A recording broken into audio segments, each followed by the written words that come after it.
गुजरात के वडोदरा में घटी हरनी मोटनाथ दुर्घटना में न्याय की मांग करते हुए 2 सामाजिक कार्यकर्ताओं ने मुंडन करवाया है।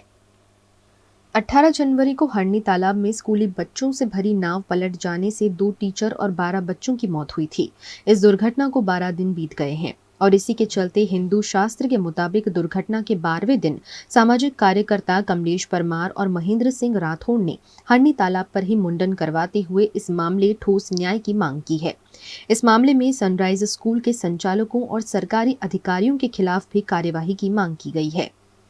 આજે 12 દિવસ થઈ ગયા છતાં પણ જે કહેવાય છે કે સાચા આરોપી તો પકડાયા છે, પરંતુ હજુ કંઈક જે કહેવાય છે કે મછલીઓ બાકી છે। તો ખાસ કરીને ગુજરાત રાજ્ય સરકારનું ધ્યાન દોરવા માટેનો અમારો પ્રયત્ન છે।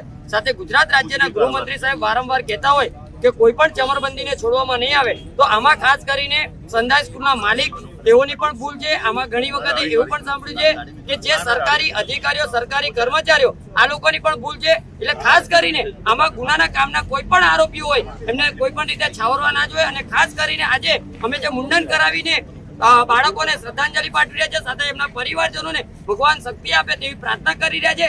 કારણ કે આજે જે કહેવાય છે કે એસઆઈટીની ટીમ બેસાડી છે, સાથે કલેક્ટરને પણ સૂચના આપી છે રિપોર્ટ તૈયાર કરવાની, ત્યારે આજ દિન સુધી કોઈ પણ કાર્યવાહી થતી નથી। એટલે ખાસ કરીને આજે મુખ્ય સૂત્રધાર ને મુખ્ય જે કહેવાય છે કે આરોપી હોય તેમની ધરપકડ વહેલામાં વહેલી તકે થાય તેવી ગુજરાત રાજ્ય સરકારને એક અપીલ કરીએ છીએ અને પ્રાર્થના કરીએ છીએ।